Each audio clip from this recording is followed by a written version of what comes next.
खराटे क्यों आते हैं? ये आम सवाल होने के साथ साथ इंतहाई आम सवाल भी है। और जिन लोगों के साथ ये मसला होता है आप उनसे पूछ के देखें, वो बेचारे इंतहाई परेशानी और डिप्रेशन का शिकार होते हैं, क्योंकि वो सोशली प्रेशर भी होता है और माशरे में इंसान अकेला होकर रह जाता है। ना वो कहीं जाके रहने के काबिल रहता है, ना कहीं अगर कोई फैमिली या दोस्तों का कोई प्लान बनता है, कोई आउटिंग का, कोई घूमने फिरने का, तो लोग लेके जाना पसंद नहीं करते कि यार इसने तो रात को हमें सोने नहीं देना। तो ये एक सीरियस इशू है और जिन लोगों के साथ है वो बहुत परेशान होते हैं। आज की वीडियो, अगर आपको खराटे आते हैं या आपकी फैमिली में से किसी भी मेंबर को आते हैं, तो ये आपके लिए स्पेशल है और इसको पूरी वीडियो को एंड तक देखिएगा, क्योंकि इसमें मैं एक तो मैकेनिज्म समझाऊंगा कि खराटे आते क्यों हैं, फिर उनसे अवॉइड कैसे करवाया जा सकता है, घरेलू टोटके क्या हैं, इसका इलाज क्या है, और खुदा न खास्ता ये किसी सीरियस बीमारी का पेश खैमा तो नहीं है, क्योंकि कुछ कंडीशंस होती हैं जो सीरियस बीमारी की तरफ लेके जाती हैं। ये इतने खतरनाक होते हैं कि हमारे पास कुछ दिन पहले एक केस है जिसकी वजह से मेरे ज़हन में आया कि मैं इस पे वीडियो बनाऊं। हमारे पास एक केस आया, उस बेचारे की डाइवोर्स सिर्फ इस वजह से हो गई थी कि वो नींद में खराटे लेता था। उसकी बीवी शादी के बाद तलाक लेके चली गई। आपके लिए शायद ये हैरानकुन बात हो कि वो नींद में खराटे लेता है। वो उसकी बीवी ने कहा कि मैं ऐसे बंदे के साथ कैसे रह सकती हूँ जो सारी रात मुझे सोने नहीं देता। दिन में और बड़े मसले होते हैं और रात को मियाँ साहब जो है सारी रात खराटे मारते हैं। तो उसने डाइवोर्स ले लिया और वो बंदा बकायदा एंग्जाइटी अटैक्स आते थे उसे, एंग्जाइटी का शिकार था वो, बकायदा टेंशन उसे हो डेफिनेटली होती है जब घर टूट जाए, और एक ऐसी आदत की वजह से जिस पे उसका कोई कंट्रोल नहीं है और बेचारा उसे कंट्रोल कर भी नहीं सकता।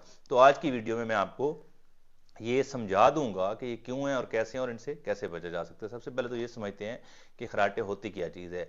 हमारे नाक और सांस की नाली जो एयरवेज होते हैं, किसी भी वजह से इनमें तंगी आ जाने की वजह से जब हमारी सांस लेने में हमें प्रॉब्लम होती है और हम जोर लगाते हैं सांस लेने के लिए नींद की हालत में, तो इस सिचुएशन के नतीजे में जो आवाज़ पैदा होती है उनको खराटे कहते हैं।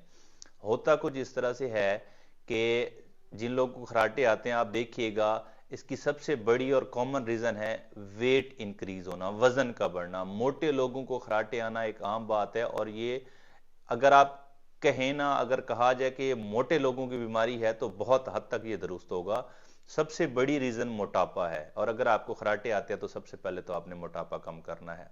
अच्छा, उसके बाद ये उन लोगों को ज्यादा आते हैं जो कोई किसी भी किस्म का नशा करते हैं, क्योंकि नशा करने से हमारे जो मसल्स होते हैं जो सांस की नाली को कंट्रोल करते हैं, ये डैमेज होते हैं, इन पे इफेक्ट आता है। तो जो अल्कोहल, शराब, नशा इन चीज़ों में होते हैं तो इन लोगों को भी खराटे ज़्यादा आते हैं। तीसरी किस्म वो होती है जब किसी किस्म की कोई परेशानी हो, एंग्जाइटी हो, नींद ना पूरी हो रही हो, उन लोगों को भी खराटे ज़्यादा आते हैं। कुछ हमारी रूटीन और हमारी खुराक भी इसकी रीज़न है और कुछ लोगों में ये बाकायदा बीमारी होती है। इसे हम अपनी ज़ुबान में कहते हैं obstructive sleep apnoea. Obstructive sleep apnoea क्या होता है और ये कितना खतरनाक होता है ये भी इसी वीडियो में मैं आपको बताऊंगा। और खुदा न खासा अगर आपके साथ ये कंडीशन है तो फिर डेफिनेटली आपको अपने ईएनटी को, अपने डॉक्टर को, अपने फिजिशियन को दिखाना है, क्योंकि उस सूरत में आपकी जो है वो नालियां अगर तंग हो गई हैं या किसी वजह से कुछ कोई प्रॉब्लम आ रही है तो फिर आपका ऑपरेशन करने की ज़रूरत है। क्योंकि इसकी ये रीज़न भी हो सकती है बाज़-औक़ात नाक की झिल्ली की सोजिश की वजह से, बाज़-औक़ात आपकी जो एयरवेज है, जो आपकी तालू है, यहाँ पे स्वेलिंग हो जाती है, सोजिश हो जाती है कोई इन्फेक्शन की वजह से, तब भी आपको खराटे आ सकते हैं। और अगर खुदा न खास्ता वो कोई मुस्तकिल कंडीशन है तो फिर आपकी सर्जरी, आपका ऑपरेशन होना या ईएनटी को दिखाना लाजमी है। आजकल मार्केट में कुछ ऐसे टूल्स भी आ गए हैं, कुछ ऐसी चीज़ें भी आ गई हैं कि अगर आपकी ज़ुबान की वजह से जो है मुंह खुला रहता है, आपकी ज़ुबान टेढ़ी हो जाती है, इस वजह से आती हैं, तो वो आपकी मुंह को बंद रखने के लिए आप यूज़ कर सकते हैं। कुछ ऐसी चीज़ें हैं जो आपके नाक को खुला रखती हैं। कुछ ऐसी डिवाइसेस आ गई हैं जो आपकी ज़ुबान को कंट्रोल रखती हैं ताकि वो उल्टी ना हो जाए। ये चीज़ें मार्केट में अवेलेबल हैं, लेकिन मैं आपको इसके साथ साथ कुछ घरेलू तरीके बता देता हूँ। एक तो सबसे पहले जिस बंदे को खराटे आते हैं उसे आपने सीधा नहीं लेटने देना, वो साइड पे करवट लेके लेटे। साइड पे लेटने का भी एक तरीका है। आजकल तो मार्केट में ऐसे पिलोस मिलते हैं, तकिए मिलते हैं। आपके कंधे और सर का जो फासला है ये जितना कम होगा उतने कम चांसेस हैं खराटे आने के, उतने कम चांसेस हैं स्नोरिंग होने के। उसके बाद दूसरा तरीका ये करना है कि अगर आपके घर में से किसी को खराटे आते हैं तो उसकी जो बेड साइड है उसे एलिवेट कर दें उसे 4 से 6 इंच तक ऊपर उठा दें। लाइक आप बिल्कुल सीधा सोने के बजाय अगर बेड साइड को एलिवेट कर देंगे तो उससे भी फर्क पड़ेगा। तीसरा, आपको जब खराटे आते हैं और अगर वो बहुत ज्यादा आते हैं तो ये डीप स्लीप के दौरान जो है ना खराटे आते हैं। आपके पार्टनर को, जैसे मियाँ बीवी हैं तो वो बेहतरीन एक दूसरे के गवाह हैं, वो बता सकते हैं। तो डीप स्लीप में आपने देखा होगा कि किसी को डिस्टर्ब कर दिया जाए, जगा दिया जाए, हिला दिया जाए तो एकदम से वो उठता है और खराटे बंद हो जाते हैं और उसके बाद कुछ देर नहीं आते। तो ये इसलिए नहीं आते क्योंकि वो फौरन से फिर डीप स्लीप में नहीं जाता।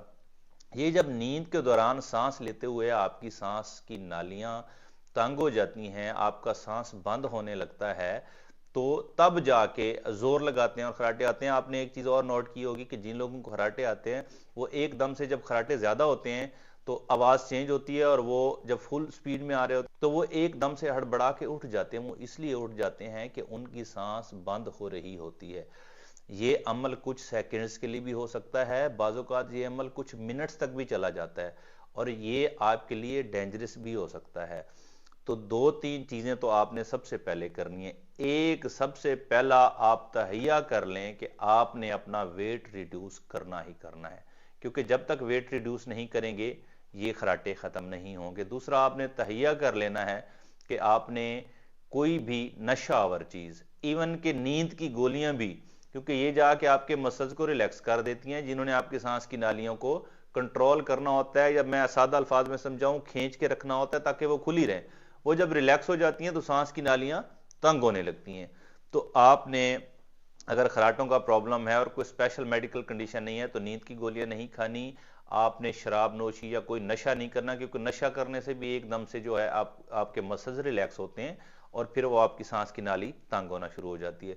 तीसरा, आपको अगर खराटे मुसलसल आ रहे हैं और ये कंडीशन आपकी बढ़ती जा रही है तो फिर आप अपने डॉक्टर से या ईएनटी से कंसल्ट जरूर करें, क्योंकि हो सकता है आपकी कहीं एयरवेज में प्रॉब्लम हो, कहीं स्वेलिंग हो, कहीं पे नाक में सोजन हो।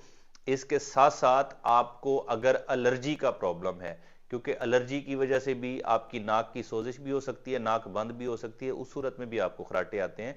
तो आपने अपने डॉक्टर से कंसल्ट करके ये जो स्प्रे होते हैं नाक खोलने वाले, ये भी इस्तेमाल कर सकते हैं। अव्वल तो ये चीजें करने से आप स्टीम भी ले सकते हैं। अगर आपको फ्लू है, नाक बंद है, किसी वजह से, स्टीम एक बेहतरीन चीज होती है। ये आपके जो एयरवेज में जो प्रॉब्लम्स होती हैं इनको साफ, ये रास्ते साफ करने के लिए। एक और चीज, जैसे आजकल हम हीटर वगैरह चलाते हैं कमरों में तो खुश्की हो जाती है, सांस की नाली में भी खुश्की होती है, ड्राइनेस हो जाती है। तो मैंने आपको एक पहले भी व्लॉग में बताया था कि अगर आपने हीटर चलाना है तो आपने सोने से पहले बंद करना है। दूसरा, आप उस हीटर के ऊपर कोई पानी की देगची या कोई ऐसी चीज रख दें जिससे आपकी वो स्टीम बनती रहे और आपके सांस की नालियों में खुश्की ना हो। ये चंद एहतियातें हैं, अगर आप कर लेंगे तो आप बहुत हद तक बच जाएंगे। और एक और चीज, आपने अपनी नींद पूरी जरूर करनी है। 7 से 8 घंटे की गहरी नींद लेना इंतहाई जरूरी है।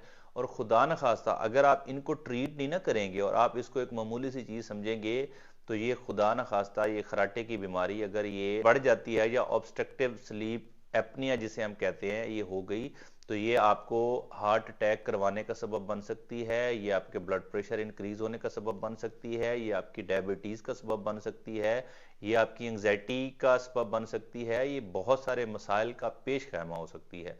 तो कोशिश कीजिए, फ्रेश रहिए, नींद पूरी कीजिए और सीधा ना सोइए और तकिया इस्तेमाल कीजिए। और अगर इसके बावजूद भी, जो स्लीप तकिया होता है, इसके बावजूद भी अगर आपको खराटों का मसला रहता है तो फिर अपने डॉक्टर से डिस्कस कीजिए। जो फर्दर थेरेपी होती है, जो सेकंड फेज होता है ट्रीटमेंट का, फिर वो आपको बेहतर गाइड करेंगे।